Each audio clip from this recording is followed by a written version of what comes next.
so, miss. Remember how late they got in last night and all that she had to unpack before going to bed?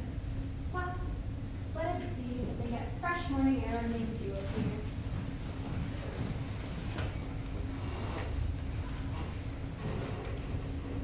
So you've got a new mistress now, my dear Berta. Heaven knows it was terrible for me to part with you. And do you think it was not hard for me too, miss? After all the years I've been with you in this arena, poor thing lying there helpless, how will she manage? Well, we must make the best of it, my dear Berta. George really needs you. You helped take care of him ever since he was a little boy. There is another thing, miss. I'm so worried I won't be able to please the young mistress. She's so particular. Well, that's normal. She's General Gabler's daughter. She's so used to being spoiled. Yes, indeed. But I never thought that they would make a match of it. Nor I. But by the by, Berta, while I think of it, you mustn't say Master George anymore. You must call him Dr. Tessman now. Aunt Julia, you come so early in the morning, eh? In spite of your having no proper night's rest. Oh, that makes no difference to me. Well, I suppose you got home all right from the pier, eh? Yes, thankfully. Judge Brack saw me all the way home. We were so sorry we couldn't give you a seat in the carriage, but Hedda had a mountain of luggage. Berta, take this portmanteau. I'll put it in the attic.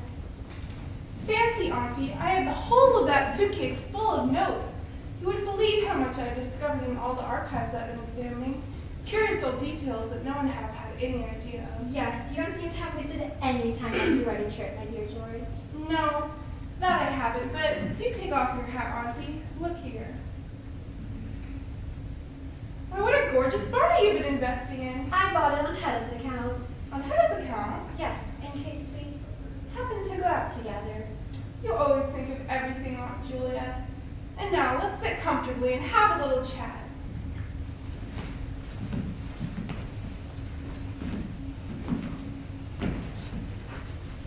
What a delight it is to see you again, my dear boy. I know you'll always keep a place in your heart for your dear old aunts. And what about Aunt Rena? No improvement, eh? Oh no, we can scarcely look for any improvement in her case, poor thing. There she lies, helpless, as she has lain for all these years. But I don't know if I would do what I would do if I lost her now, my dear George. Especially now that I don't have you to take care of anymore. There. So, the house. What do you think of it all? I'm delighted, quite delighted. It's so big, I can't think what we're to do with all the empty rooms. I'm sure you'll find some use for them in time. Of course you are quite right, Auntie. You mean as I get more books, eh? Yes, my dear boy. It was your books I was thinking of. I'm especially pleased on Hedda's account. You know, she really had her heart set on this place. The cost, you will find it very expensive. Well, fortunately, Judge Brack got a good loan. And I put a down payment on the furniture and on the carpets. Security? You? My dear Aunt Julie, what sort of down payment could you have given? I took it out of our pension. What? What if you're not Rena's pension? Yes, and you have no other claim, you see. Have you gone out of your senses, Auntie? Your pension is all that you and Aunt Rena have to live upon. Well, don't get so excited about it. It's only a matter of form, you know. Judge Brack assured me of that. Yes, that may be all very well, but nevertheless. Things have looked black enough for us sometimes, my dear boy. But now that you have your own salary to rely upon, and your new book will appear, what is it to be about? It will deal with domestic industries during the Middle Ages. Fancy, to be able to write on such a subject as that. And you have the wife of your heart now, my dear George. Oh yes, Aunt Julia. Hedda, she is the best part of it all. I believe I hear her coming, eh? Good morning, my dear Hedda. Good morning, dear Miss Tessman. So early a call. That is kind of you. Well, has the new bride slept well in her new home? Oh, yes, passably.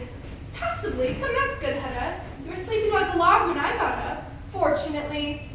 Oh, look there. The servant has gone and opened the veranda door, letting a whole flood of sunshine. Well, then we will close it. Oh, no, not that. Tessman, please close the curtains. That will give a softer light. All right. There now, Hedda. Now you have both shade and fresh air. Yes, fresh air we certainly must have. Won't you sit down, Miss Tessman? Oh no, my poor sister is lying longing for me, poor thing. Give her my very best love, Auntie, and say I shall look in and see her later in the day. Yes, I will certainly. By the by, while I think of it, I have something for you here. What is it, Auntie, eh? Look here, my dear boy. How do you really save my old slippers for me? Hedda, isn't it touching? Indeed, I remember you often spoke of your old shoes while we were away. Yes, I miss them terribly. Now you shall see them, Hedda. I don't really care about it. We shall never get on with this servant, Tessman. Not get on with Berta. But what's that in your head? Look there. She's gone and left her old hat lying about on a chair. But Hedda, that's not Julia's bonnet. Is it?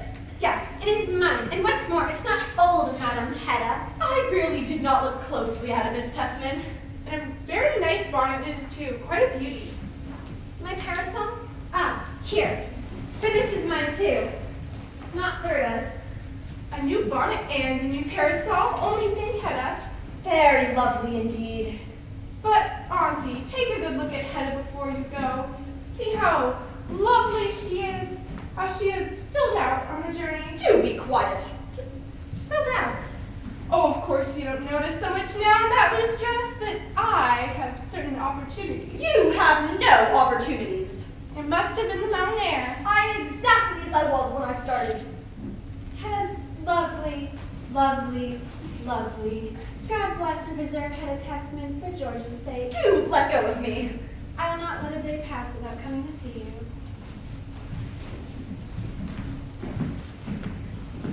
Goodbye, and thank you again.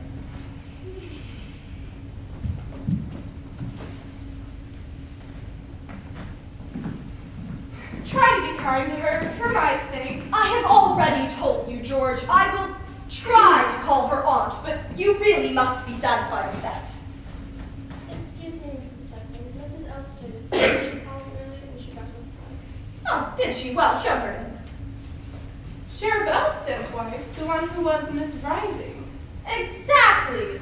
The girl with the irritating hair she was always showing off. An old flame of yours, I've been told. Well, that didn't last long, Hedda. It was before I met you. I wonder what she's doing in town. It is odd that she should call upon us. I have scarcely seen her since we left school. My dear Mrs. Elvsted, delightful to see you again. Yes, it's been a very long time since we last met. And we too, eh? Thanks for the lovely flowers. Oh, not at all. I would have come straight here yesterday afternoon. Oh, I was quite in despair when I heard you were not at home. I hope you were not in any trouble. Well, yes, and I don't know another living creature I can turn to. Let us sit here on the sofa.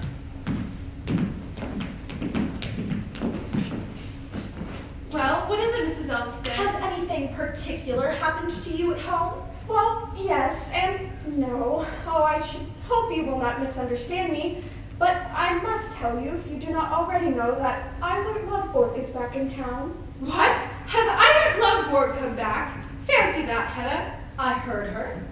I fear he may get into some trouble. But, my dear Mrs. Elvsted, how does he concern you so much? He is the children's tutor. Your children's? My husband's, I have none. Your stepchildren's, then? Yes. Is Eilert dependable enough for such a position? For the past 2 years, his conduct has been irreproachable. Fancy that, Hedda. I heard her. Perfectly irreproachable. But since his new book was published about 2 weeks ago, and it became such a sensation, he remained too unrestless to remain with us any longer. His new book. Yes, quite a big book, outlining the history of civilization. Must be something he's had lying by since his better days. Actually, he's written the whole manuscript since he resided with us. But, by the by, do please receive him warmly if he comes to you. I do know you two were very good friends. I shall do all I possibly can. You may rely upon me. You ought to write him, Tessman. He may not care to come of his own accord. I'll write this moment. Have you his address, Mrs. Elvsted? Oh, I've had quite the trouble finding it, but this morning I found it at last. Here it is. Be sure you write him a good long letter, and a very cordial one, too. Yes, I will. Oh, but Mr. Tessman, please do not imply that I might have suggested it. No, not a word. There, we have killed 2 birds with one stone. What do you mean? I wanted him to leave so that I might have the opportunity of speaking to you alone. About the letter? There is a great deal more, I can see that. Sit here and we shall have a cozy, confidential chat. Oh, but my dear Miss Testament, there is nothing more to talk about.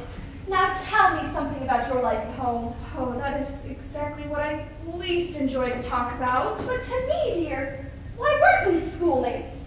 Yes, but you were a year above me, and you were so dreadfully mean to me. Whenever we met on the stairs, you always used to pull my hair. Did I? Really? I recall once you threatened to burn it off my head. I was only joking, of course. Well, yes, but I was so silly back in those days, and we have drifted so far apart. Well, then we are going to try to drift together again. Now listen, at school we were on a first-name basis with each other. I really don't recall that. No, I remember quite